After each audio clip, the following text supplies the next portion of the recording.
Olá, está no ar o programa Vida e Equilíbrio. Aqui nós falamos sobre saúde, bem-estar, psicologia, filosofia, dentre vários outros assuntos.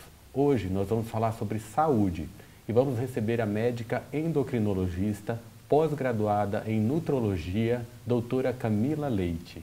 Doutora Camila Leite, seja muito bem-vinda ao nosso programa. Muito obrigada, agradeço o convite, agradeço também a confiança no meu trabalho. É um grande prazer recebê-la aqui, viu? Obrigada.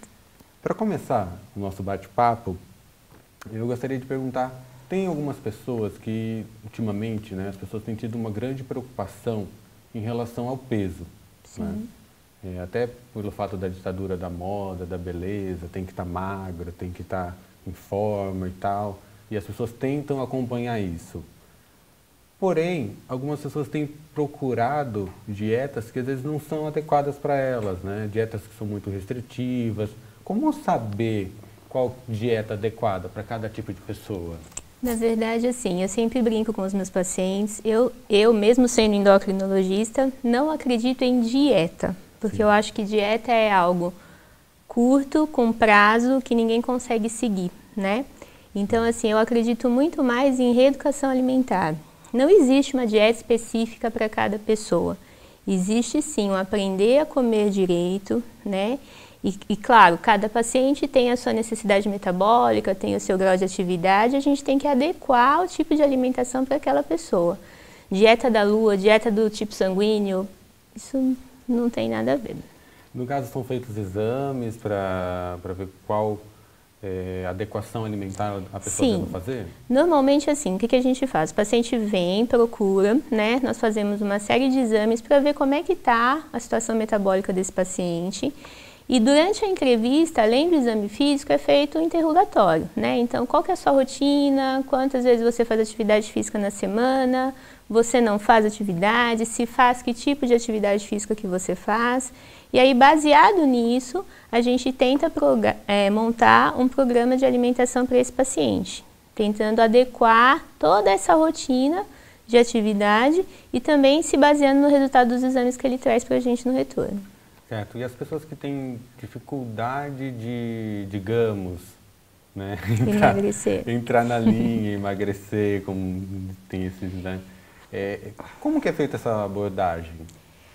Assim, o paciente, comer é um hábito, E a gente aprende a comer desde que a gente está dentro da barriga da nossa mãe, Hoje em dia a gente tem um conceito novo muito interessante, que é o conceito de programação metabólica.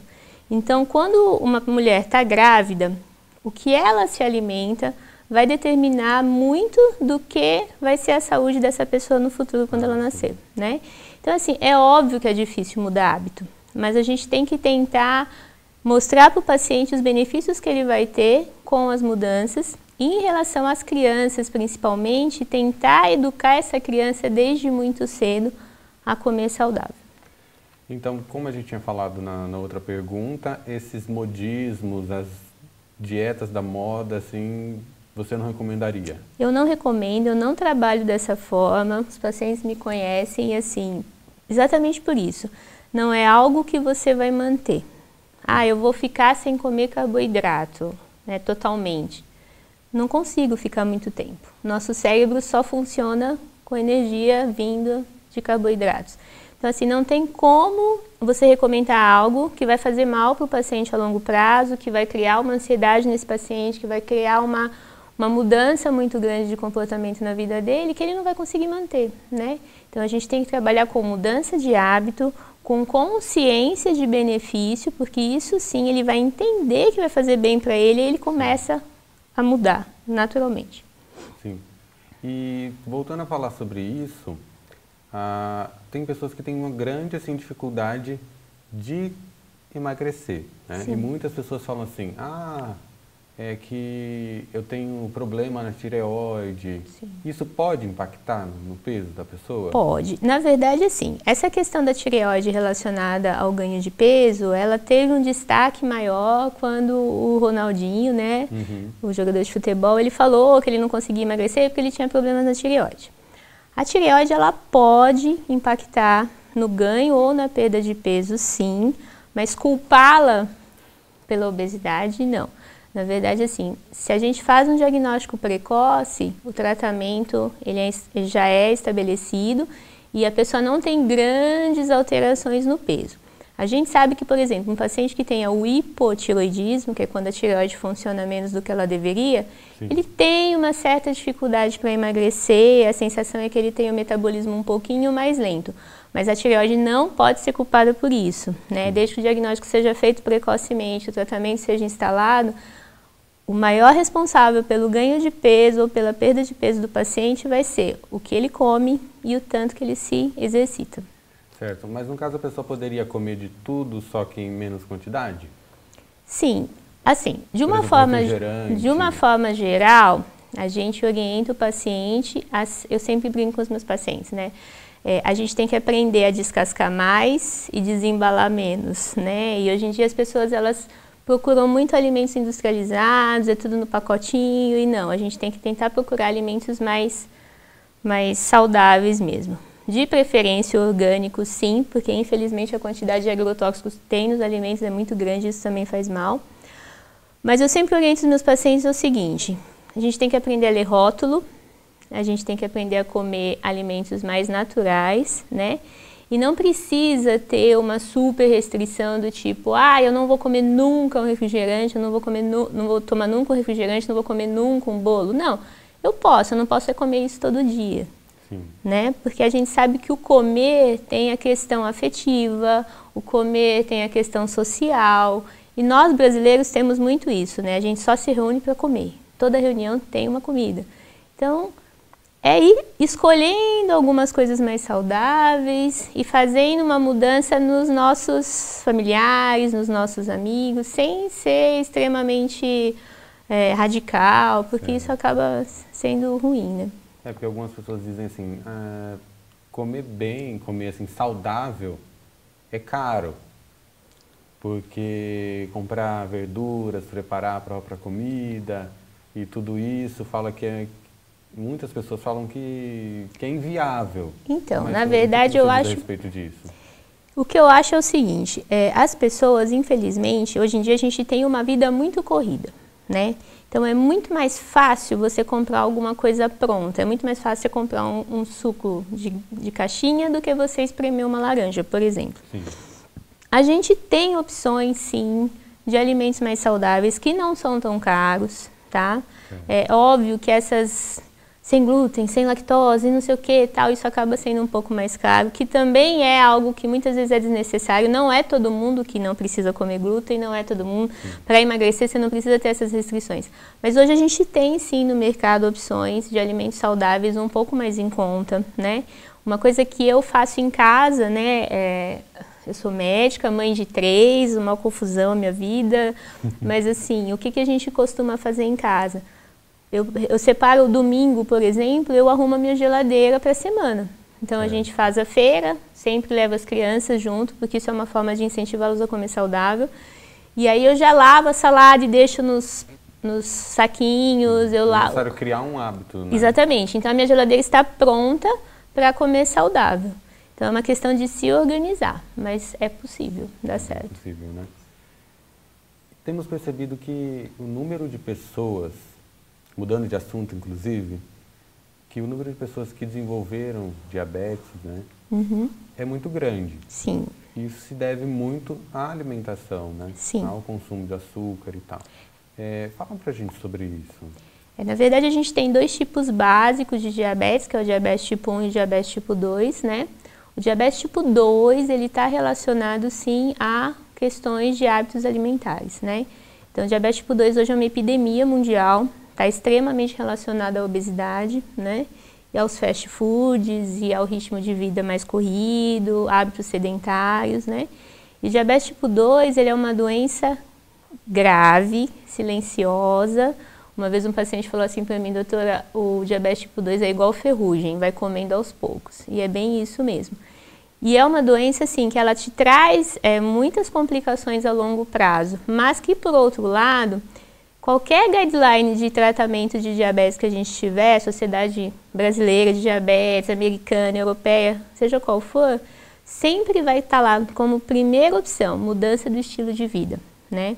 Então, eu tenho hoje muitos pacientes no consultório que não usam remédio para diabetes, os diabéticos tipo 2, que conseguem manter os seus níveis glicêmicos se alimentando bem, fazendo atividade física regularmente, entendeu? Um diabetes tipo 1, que já é o diabetes que aparece na infância, na adolescência, que o paciente não produz insulina, que ele precisa realmente da medicação, é um pouco diferente, mas mesmo assim, ele tem que ter hábitos saudáveis. E é possível, no caso do diabetes tipo 1, a pessoa tem que tomar insulina o resto da vida? A pessoa precisa tratar, porque aí é uma deficiência de produção de insulina no pâncreas, então não tem como você tratar apenas com medicações ou hábitos saudáveis. Hábito saudável é algo que todo mundo tem que ter, independente de estar doente ou não. Mas o tipo 1, infelizmente, não tem como ficar sem remédio. Até tem uma fase que a gente chama de lua de mel, que mais ou menos 5 anos entre o diagnóstico e o início efetivo da necessidade de usar insulina, mas é um período curto, depois o paciente vai ter que tratar. Sim. Só que hoje a gente tem insulinas maravilhosas e que dá para o paciente viver super bem. Era exatamente isso que eu ia perguntar.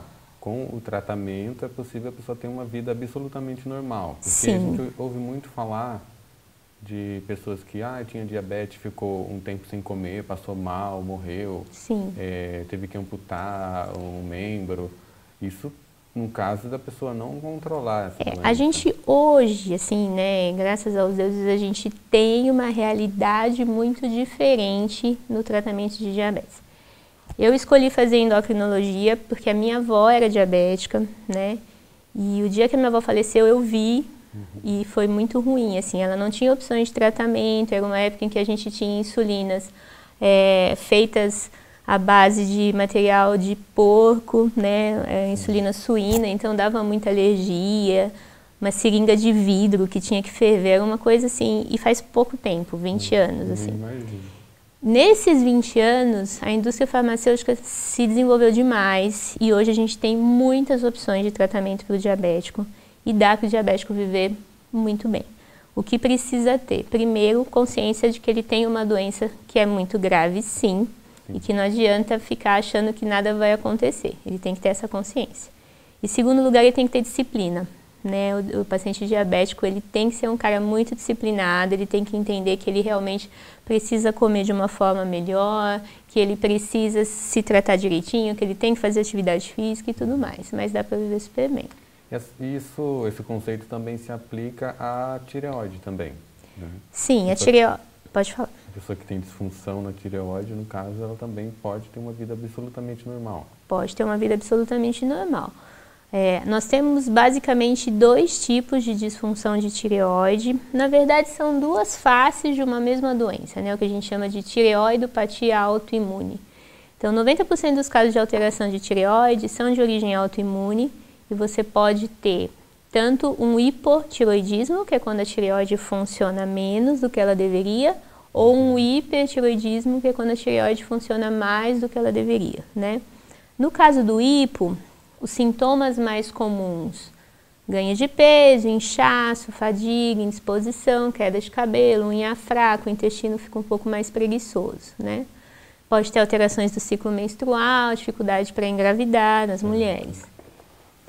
No hipertiroidismo é o contrário, então é tudo elétrico, então é um paciente que está metabolicamente mais ativo, ele emagrece, ele tem muita fome e não ganha peso, o intestino fica mais solto, ele treme, fica com aquele olho saltado, pode ter o bócio, né, que é aquele papo. Só que assim, esses sintomas extremos, eles eram mais comuns lá atrás.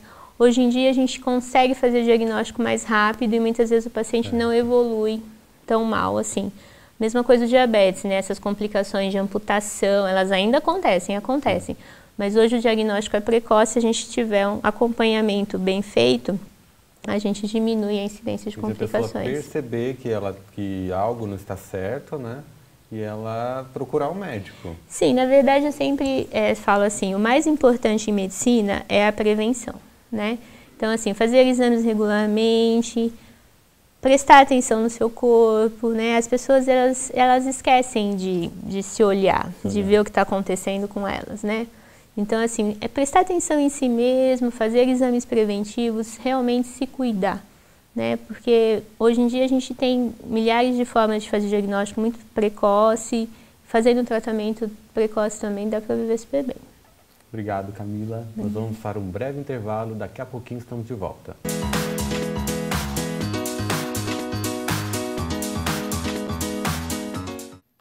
O estresse do dia a dia tem te causado fadiga mental? Então eu recomendo a você Mental Caps. Mental Caps é a pílula da mente. Mental Caps vai te dar mais saúde, mais disposição para você focar no que é importante. Então acesse agora mentalcaps.com.br e peça já o seu.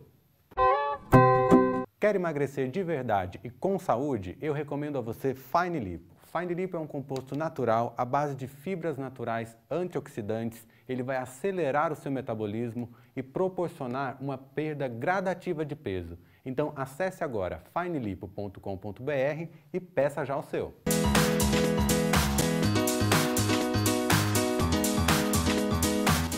Estamos de volta com o programa Vida e Equilíbrio e eu converso com a médica endocrinologista, pós-graduada em nutrologia, doutora Camila Leite. Olá. Camila, ouvimos muito falar sobre transtornos alimentares. Sim. Mas como identificar esses transtornos, principalmente para os pais, né? Que não percebe que o filho, de repente, a filha ou filho desenvolveu uma bulimia ou algo do tipo. Como que ficar atento para isso? Os transtornos alimentares, a gente tem basicamente 4 tipos de transtorno alimentar, né? Os que a gente mais ouve falar são a bulimia e a anorexia, mas a gente também tem o transtorno de compulsão alimentar e a gente tem a vigorexia, né? Então, assim, os transtornos alimentares, eles são alterações do comportamento relacionados à alimentação, né? Sim. São mais comuns em adolescentes, mas a gente tem visto já em crianças também.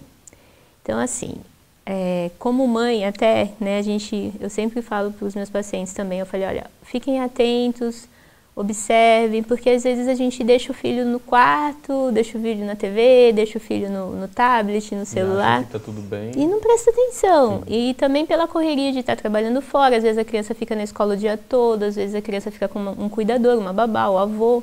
Então primeira coisa, os pais têm que estar atentos e se não consegue ficar com a criança, pergunta para quem fica. Tá tudo bem? Tá comendo? Você notou alguma coisa diferente, né? Em segundo lugar, observar, se alimentar junto com a criança, né? Isso é uma coisa também que muitas vezes a gente não vê acontecer nas famílias e é algo que a gente tenta fazer em casa, eu faço com os meus filhos, é de comer junto. Tudo bem que está trabalhando, está estudando, está fazendo curso e tal, mas na hora de comer, pelo menos uma refeição, nem que seja o jantar. Porque ali você consegue observar, ver como é que tá, como que ele está comendo ou não, né? Então, assim, em relação à anorexia, é quando a criança ou adolescente, é mais comum em meninas, mas tem nos meninos também, ele tem uma falsa imagem corporal. Então ele se olha no espelho e ele se vê obeso, ele se vê acima do peso, mesmo estando magro. E ele começa a evitar, não quero comer, não estou afim, perdi a fome. Ou ele vai se servir, você observa que ele pôs muito pouco e passa muito tempo sem comer, então aí é a anorexia, tá? O segundo transtorno é a bulimia, que muitas vezes a criança e o adolescente eles são obesos ou eles estão com sobrepeso, porque o bulímico ele come muito. Sim. Aí em seguida ele tem a culpa, ele vai lá, é mais comum ele provocar o vômito, mas ele também pode fazer um monte de atividade física, ou ele vai lá e toma o laxante de alguém. Então ele encontra uma forma de jogar fora aquilo que ele comeu demais. Aquela caloria a mais que ele ingeriu. E o bulímico, como ele tem essa culpa, ele tem um comportamento de esconder comida. Então dá uma fuçada no quarto, vê se não tem bombom, chocolate na gaveta do guarda-roupa, na escrivaninha. Então, o adolescente ou a criança que tem bulimia, eles vão esconder comida porque eles têm culpa e eles não querem que ninguém veja que você comeu. É como escondido. Exatamente. A vigorexia, isso tem crescido muito, é mais comum em meninos. Então, são a molecada aí de 15, 16 anos que vai para academia e malha, e toma suplemento, e aquela coisa toda e quer ficar sarado. E eu já peguei paciente que não comia, assim, ele só tomava suplemento. Existe um apelo grande da sociedade. Exatamente. Por isso, né? Também. Por forma, e uma demanda também muito grande de... É uma cobrança, né, A gente tem, né? assim, algumas coisas vêm mudando, né? Até na Semana de Moda de Paris, no ano passado, eles colocaram um limite de IMC para os modelos, então tá havendo uma mudança aí devagar, mas a gente tem que ficar atento. Então, assim, tomar cuidado para não superestimular, né, os pais, principalmente de meninos, porque sempre vai ter alguém na academia lá, não, cara, toma esse suplemento, é bom, é tranquilo, você vai ver, você vai ficar sarado. Então tem que tomar um cuidado, porque é o excesso de preocupação com a atividade física. E o transtorno de compulsão alimentar é o mais comum que a gente vê, que é o comer ansioso, né? Sim. É você comer sem estar com fome. Ah, aí tem alguma coisa para comer? Ah, eu quero comer. Então tá triste, come, tá feliz, come, tá ansioso, come, vai sair, come, tudo come. Então associa o tempo inteiro comendo, intervalos muito curtos de tempo, né? E sem estar com fome. E aí a gente tem visto o transtorno de compulsão alimentar uma incidência muito grande em crianças, né? Isso eu tenho visto no consultório, assim, os pais chegam falando assim, doutora, eu não aguento, ele já acabou de comer, quer comer de novo. E a criança, ela tem um poder de chantagear os pais muito grande. Ela faz birra, ela chora, começa a gritar. Ah, porque eu tô com fome, eu quero comer, eu quero comer, eu quero comer. E o pai não consegue lidar com aquela situação. Tá com fome e dá, não, mas meu filho vai ficar com fome, coitado. Então tem que tomar cuidado assim com essas pequenas atitudes que a gente vê no dia a dia. Você tem pacientes com todos esses diagnósticos? Tenho pacientes com todos esses diagnósticos. O que você me diz das pessoas que procuram médicos, endocrinologistas também, para tomar remédio para emagrecer? Sim, as medicações para emagrecer, se elas forem prescritas de forma consciente, eu não vejo problema nenhum nisso, tá? Sim. Só que desde que você tenha um acompanhamento médico, porque assim, a obesidade hoje, ela atinge aproximadamente 18 milhões de brasileiros. Né? Junto com os pacientes que já têm sobrepeso no Brasil, são cerca de 70 milhões de pessoas ou com sobrepeso ou com obesidade no país. Então, é uma doença crônica. Sim. E é uma doença que traz junto outras doenças crônicas. Então, o obeso ele vai ser hipertenso, ele vai ser diabético, ele vai ter outras coisas associadas. Então, tratar a obesidade com medicações não é proibido, não é um absurdo, não é o fim de linha, que fala, ai, doutora, eu não queria, eu tentei, eu juro que eu tentei. Porque existe uma carga muito negativa a respeito disso, da medicação. Sim, é isso que eu estou falando, assim. Você comenta que está tomando uma medicação para emagrecer, as pessoas já se assustam. Então, eu acho que é importante falar sobre isso. Mas eu acho que isso vem um pouco de um preconceito mais antigo, porque antigamente a gente tinha remédios para emagrecer que eram muito fortes, sim, não havia um controle adequado, então qualquer um tomava, encontrava em qualquer lugar, e muita gente acabava mesmo passando mal, teve casos de óbito e tudo mais. Por isso que eu estou falando assim, o paciente ele não precisa ter vergonha de tomar remédio para emagrecer, porque quem é hipertenso não tem vergonha de tomar remédio para pressão. Sim. Quem é diabético não tem vergonha de tomar remédio para diabetes. E não é uma fraqueza. Sim. Então, eu acho que é importante assim, ok, eu preciso de remédio para emagrecer? Eu preciso. Mas lembrar assim, o remédio, ele é parte do tratamento. A maior parte é a mudança do estilo de vida. E usar remédio para emagrecer precisa ser com orientação médica. Assim, certo. Porque senão ele pode ter complicações. E falando da pessoa que faz academia, faz exercícios, procura ter uma dieta saudável e ela toma suplementos, que sim, é muito comum, né? As pessoas tomarem suplementos para fazer academia, whey, BCA e esses outros suplementos. O que você me diz a respeito disso? É necessário ter um acompanhamento médico, sim, principalmente, né, porque a pessoa vai estar tomando, pode sobrecarregar o fígado, assim, a gente ouve dizer que isso pode acontecer. O que você me diz sobre isso? Eu acho assim, o próprio nome já diz, é suplemento, ou seja, você primeiro come o alimento e depois você suplementa, né? Então,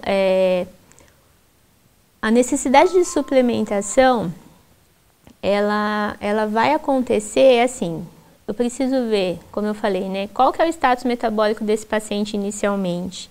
Ele precisa ganhar massa magra, ele precisa perder gordura, como é que tá? Então, toda essa avaliação inicial, ela vai ser feita, e aí, dependendo do tipo de treino e do que ele come, a gente vai avaliar a necessidade da suplementação. O que eu acho que é muito errado e que infelizmente acontece é todo mundo usar a mesma coisa. Sim. Então eu tenho lá um paciente de 100 quilos, forte, e eu tenho um moleque que começou a academia agora que pesa 60 quilos magrinho. Sim. E eles tomam a mesma quantidade de whey, por exemplo. Sim, é o que a gente percebe, né? Na academia. Não pode. As pessoas tomam a mesma coisa. Mesma coisa, todo mundo igual. Então isso não pode acontecer. Por isso que a necessidade de ser acompanhado por um médico ou endocrinologista, ou um nutrólogo, ou um médico do esporte. Por quê? A gente vai individualizar o tratamento, a gente vai calcular o quanto cada paciente vai precisar de whey, de creatina, como que eu faço o ciclo de creatina, como que eu não faço. E é essa individualização que vai trazer um resultado melhor, sem sobrecarga renal, sem sobrecarga do fígado desse paciente. Aproveitando que você falou sobre a creatina, e existem muitas opiniões a favor e muitas opiniões contra. Então, você recomenda a utilização da creatina? Na verdade, assim, na minha prática clínica eu não costumo prescrever tanto, mas é o que eu te falei. Eu não é que eu sou contra ou a favor, é que cada paciente é um paciente. Então, se eu tenho um paciente com uma real necessidade, um treino, ele treina mais, ele tem uma necessidade maior de ganhar massa. Então, assim, a gente tem que individualizar. Eu não sou nem a favor nem contra, eu acho só que tem que ser prescrito com a necessidade daquela pessoa, exatamente. Compreendi. Agora, mudando um pouquinho de assunto, para aquelas pessoas, principalmente as mães, né, que encontram essa dificuldade com os filhos que não querem se alimentar bem. Sim. Né? Por mais que a mãe tente colocar uma salada, uma verdura, uma coisa diferente no prato, até mesmo pelo histórico, porque de repente a mãe, a vida toda, deixou comer besteira e do nada ela começou a fazer uma dieta, aí ela quer que todo mundo na casa faça. Sim. Isso pode acontecer, a gente vê isso acontecendo. Então, como dosar isso, né? Isso é um assunto que eu adoro, porque assim, primeiro que é o que eu acredito, né, é o que eu faço dentro da minha casa, e assim, eu sempre falo, né, a gente vai ensinar os nossos filhos muito mais pelos nossos exemplos, não adianta eu falar para ele uma coisa que eu não faço, né, então a primeira coisa é isso. Algumas dicas, né, eu tenho em casa 3 filhos, uma mocinha de 15, uma menina de 8 e um caçula de 6. São crianças de sexo diferente, de estrutura física diferente e de necessidades metabólicas diferentes também. E que treinam modalidades esportivas diferentes. Então, assim, o que eu costumo fazer em casa? Mostrar para... A gente conversa muito sobre os alimentos, né? Então, por exemplo, toda vez que eu vou ao mercado fazer feira... Eu não gosto de ir no mercado. Não suporto no mercado, eu adoro fazer feira, mercado eu não gosto, mas feira eu gosto. Eles vão e a gente escolhe junto e a gente conversa. Eu sei que isso muitas vezes é algo que é fácil para mim, que sou endocrinologista, que fiz nutrologia e tal, e que não é tão comum, não é um conhecimento comum para todo mundo. Mas simplesmente falar, olha, quanto mais colorido for o seu prato, mais saudável você vai ficar, por exemplo. Então, assim, trazer a ideia do saudável o tempo todo para a criança, para ela entender que se ela comer melhor, com certeza ela vai ter que tomar menos remédio, ela vai ter menos alergia, né? E uma coisa que eu acho muito legal para as crianças comerem melhor e que a gente faz em casa é pôr as crianças para cozinhar. Né? Todo mundo tem medo, ai, mas vai mexer no fogo, vai cortar o dedo. Eles não se machucam. Eles não se cortam, eles não se queimam. Óbvio que você vai respeitar, né, a habilidade, a coordenação de cada idade. Dá uma faca na mão da criança. Não dá, mas assim, ele vai sentir o cheiro, né? Ele vai ver a cor, ele vai provar, né? E uma coisa muito legal que as mães falam assim, mas meu filho não come verdura de jeito nenhum, não come isso. Tentar mudar a forma de apresentação também. Então, não é para ficar fazendo bichinho com alface, porque a gente não tem tempo. A gente tem que falar a verdade, ser honesto. Não adianta eu vou montar todos os dias uma salada de bichinho. Não dá tempo. Mas, assim, muitas vezes ele não come, por exemplo, uma abobrinha mexida ali, refogada. Mas se você fizer um bolinho de abobrinha com queijo, ele come. Sim. Entendeu? Então, eu não gosto de manga, meu filho não come fruta. Ele não come a fruta, mas se você fizer um sacolé do suco natural da fruta, ele vai comer a fruta. Sim. Então, se você tenta mudar a forma de apresentação, as crianças acabam se alimentando de forma mais ampla. E eu tive uma experiência muito legal esse ano, a gente fez um trabalho numa escola de inglês da cidade e eles sabiam muita coisa. Eu fui falar com eles sobre os alimentos, eles sabiam muito, os pais estavam lá e falaram, nossa, mas ele sabe isso? Nossa. Então, muitas vezes, o pai se surpreende, porque a criança está antenada assim, e ela só não comenta porque ninguém fala do assunto com ela em casa, né? Compreendi. Então, eu acho que isso é bem legal. Mas também é recomendado, por exemplo, que chamam, né? Do dia do lixo, por exemplo. Não. Qual a sua opinião sobre isso? Não. Não? Não, porque assim, se eu estou pensando em comer saudável, eu não posso ter o dia da redenção, entendeu? Porque o dia da redenção joga fora todo o meu trabalho nos outros dias. Em casa a gente tem o dia do lanche, ok. Mas muitas vezes a gente prepara. Sim. Vamos comer hambúrguer? Vamos fazer um hambúrguer. Sim. Entendeu? Mas você não faz uma restrição, tipo, carboidrato não? Não, porque é o que eu falei. Criança não tem que fazer dieta restritiva, a gente tem, elas estão crescendo, né? É óbvio, se tem uma criança com sobrepeso, a gente vai maneirar em algumas coisas, mas assim, dia do lixo não, porque senão ele vai virar um adulto que vai sofrer para fazer dieta e não vai ver, não vê a hora de chegar na sexta-feira para comer tudo que ele não comeu a semana inteira. Então é esse comportamento de, não posso, hoje eu posso, não pode acontecer. Entendi, entendeu? Porque senão você vê a mudança de hábito como um castigo e não como uma coisa boa. E ela fica esperando aquele dia para comer tudo que ela não comeu. Exatamente. Então ele não está entendendo que o comer saudável é legal. Ele está vendo o comer saudável como um sofrimento, né? E eu brinco também, eu falo para meus pacientes, principalmente de gestante, né? Casal, que vai muita gestante para a gente fazer programação metabólica no consultório. E aí eu falo, gente, quando seu filho nascer, você não vai dar, não dá um castigo assim. Se você obedecer a mamãe, você vai ganhar um doce. Não. Porque a gente foi criado dessa forma e depois quando a gente fica adulto, a gente acaba buscando o prazer ou a satisfação no doce, em alguma coisa desse tipo. Então eu brinco assim, se você obedecer a mamãe, você vai ganhar uma saladinha. Então é uma questão de hábito mesmo, assim, você não pode ter essa coisa da eu tô bem, eu não tô bem, hoje eu tô livre, eu vou comer o que eu não pude comer todos os outros dias, porque se a gente sempre associar a comida calórica, o doce, ao dia da redenção, ao dia da liberdade, hoje eu posso, eu crio um mecanismo de escape para as minhas ansiedades e para as minhas frustrações futuras. Certo, e aproveitando que você falou de doce, tem uma pergunta que eu acho que é bem conveniente. Adoçantes. O que você me diz disso? Na verdade, eu sempre oriento meus pacientes a não usar os adoçantes, né? São produtos industrializados, né? A gente sabe que tem riscos aí de desenvolvimento de câncer de colo de intestino, por exemplo. E se puder não usar açúcar é melhor. Se for precisar muito usar um adoçante, por exemplo, um paciente diabético, usar adoçantes que são mais naturais, né? A gente tem algumas opções aí que são mais naturais. E porque os adoçantes à base de aspartame, por exemplo, a gente tem vários estudos mostrando o risco de desenvolvimento de câncer e tudo mais. Então, quanto mais natural, melhor. Sim. Até mesmo porque tem refrigerante zero de todos os tipos. Sim.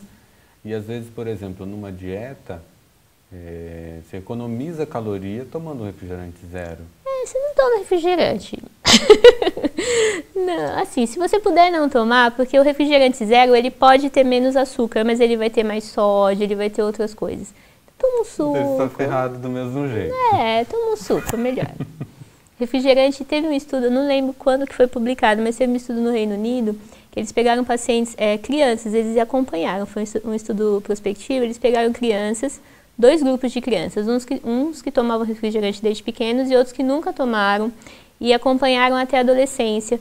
E foi visto que as crianças que foram expostas a refrigerante desde muito cedo tiveram maior índice de suicídio na adolescência. Caramba. Por intoxicação, substâncias que intoxicavam o cérebro, de um jeito bem leigo, assim, para todo mundo entender. Então, assim, vamos tentar usar algo mais natural. Os alimentos embutidos também entram nesse conjunto? Também entram nesse conjunto. São terminantemente proibidos? É o livre-arbítrio, né? Se a gente tem um alimento mais saudável, a gente tem um alimento que faz mal, vai escolher. Ai, mas é gostoso. Ai, mas nossa, é gostoso, mas tem muita coisa gostosa que faz mal. A gente tem que tentar mudar as nossas preferências. E eu sei que é difícil isso enquanto a gente é adulto, por isso que eu sempre falo para os meus pacientes. Você tem um filho pequeno, ensina direitinho desde o começo, porque ele não precisa sofrer depois. Que recado que você dá para a pessoa que está aí em casa, que de repente está com sobrepeso, ou está com algum problema do tipo, ou algum transtorno alimentar, ou qualquer coisa do tipo que foi abordado aqui no programa, que recado você daria para essa pessoa? Eu acho assim, a primeira coisa importante é identificar que tem alguma coisa errada em você.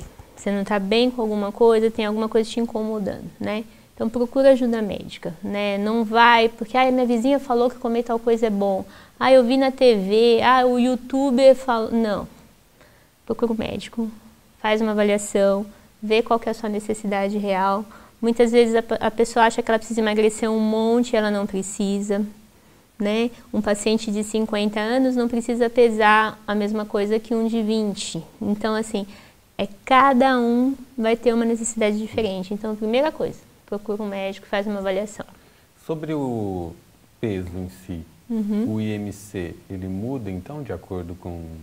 Não é que ele muda, eu sempre falo também assim... Eu fiquei com essa dúvida agora. O IMC, na minha opinião, vou falar de um jeito assim que eu brinco com meus pacientes.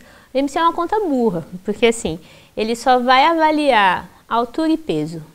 Só que imagina o seguinte, eu tenho um paciente de 1,80 m que pelo IMC, para ficar ok, ele tem que pesar 78 quilos. Ok.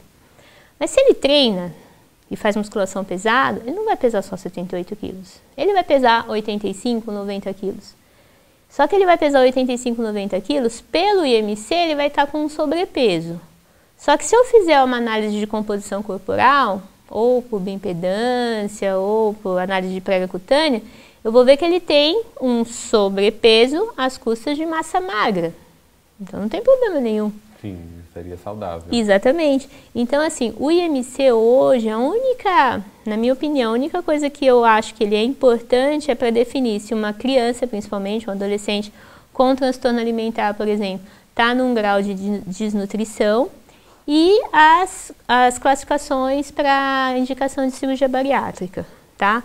Só olhar o IMC e baseado nele definir a sua vida, o quanto você tem que pesar, não. É muito mais importante avaliar a composição corporal do que o IMC em si. Aproveitando que você tocou no assunto, era até uma pergunta que eu ia fazer. Já estava aqui sobre a cirurgia bariátrica. Você recomendaria a cirurgia bariátrica ou recomendaria mais uma mudança de hábito em si? Então, a cirurgia bariátrica é uma opção de tratamento para grandes obesos, para pacientes com IMC mais alto, né? Não existe indicação de bariátrica, indicação séria. Existe, infelizmente existe, mas assim, não deveria existir indicação séria de bariátrica com pacientes que não tentaram fazer o emagrecimento antes. Até mesmo nas diretrizes, para você indicar bariátrica, o paciente tem que tentar pelo menos 2 anos de tratamento clínico sem sucesso, para aí sim você indicar. Então, às vezes chega paciente para mim e fala, doutor, eu vim aqui para a senhora fazer o relatório da bariátrica. Ele nunca passou comigo, ele nunca fez tratamento nenhum e ele quer operar, achando que alguém vai arrancar a obesidade dele. E isso não existe, né? Então, assim, a bariátrica é um tratamento? É válida? Tem que ser bem indicada, traz benefícios? Com certeza. Mas não é todo mundo que deve fazer e não é a primeira opção de tratamento para o paciente emagrecer. Sim, até porque é grande o número de pessoas que tem uma perda de peso com a bariátrica. E depois tem o reganho. E ganham novamente. Porque não mudou o hábito. Não mudou o hábito. Os pacientes que se conscientizam do tratamento e que efetivamente fazem parte desse tratamento desde o início, eles não têm reganho de peso, porque eles mudam o hábito. Agora, aqueles que veem a bariátrica como, alguém arrancou a minha obesidade, não adianta. Porque ele vai ter uma substituição de vício, né? Ele para de comer porque não cabe, mas ele bebe mais, ele tem outros mecanismos de escape. E quando ele pode comer, ele volta a comer de novo. Volta a comer de novo. Doutora Camila, muito obrigado pela sua participação no programa, foi um grande prazer. E as portas estarão sempre abertas para você, quando quiser voltar, falar sobre as suas palestras, sobre os cursos. Então fique à vontade. Obrigada, muito obrigada. E nós vamos a um breve intervalo e daqui a pouquinho estamos de volta.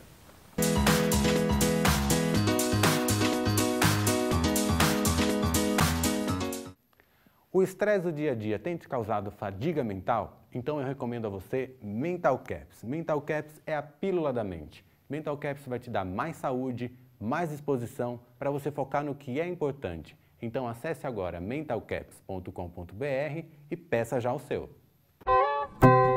Quer emagrecer de verdade e com saúde? Eu recomendo a você Fine Lipo. Fine Lipo é um composto natural à base de fibras naturais antioxidantes. Ele vai acelerar o seu metabolismo e proporcionar uma perda gradativa de peso. Então acesse agora finelipo.com.br e peça já o seu.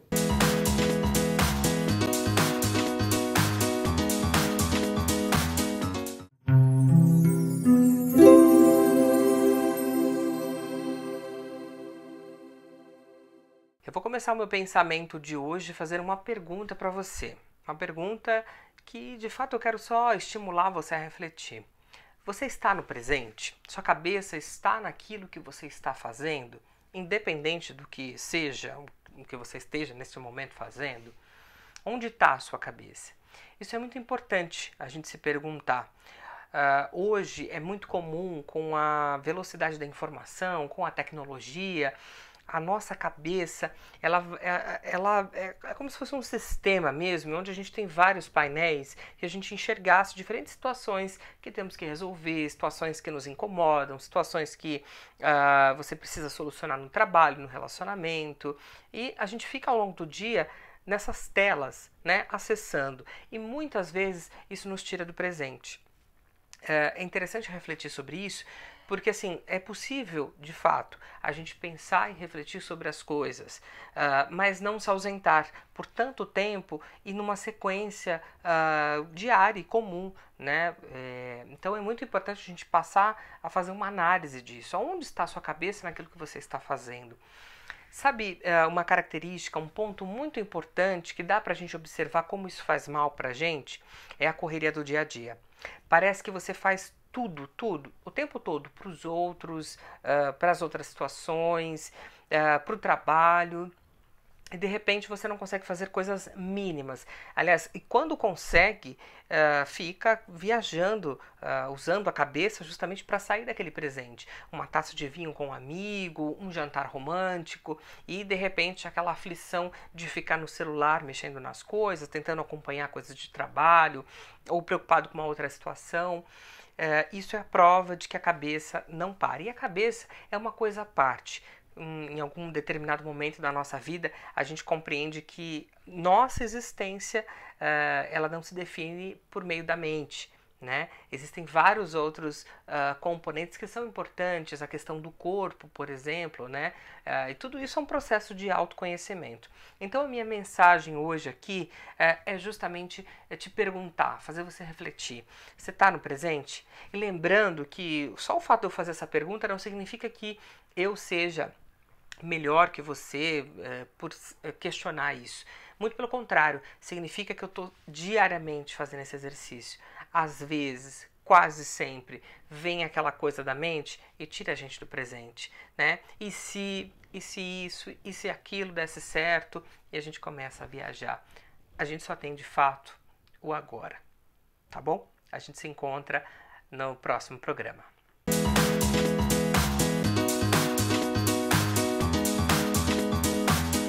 E o programa Vida e Equilíbrio está chegando ao fim. Eu gostaria muito de agradecer os nossos patrocinadores, Fine Lipo, Mental Caps, Nosso Posto Sumaré, Neto Maquiagem e Micropigmentação e especialmente você, nosso telespectador. Muito obrigado!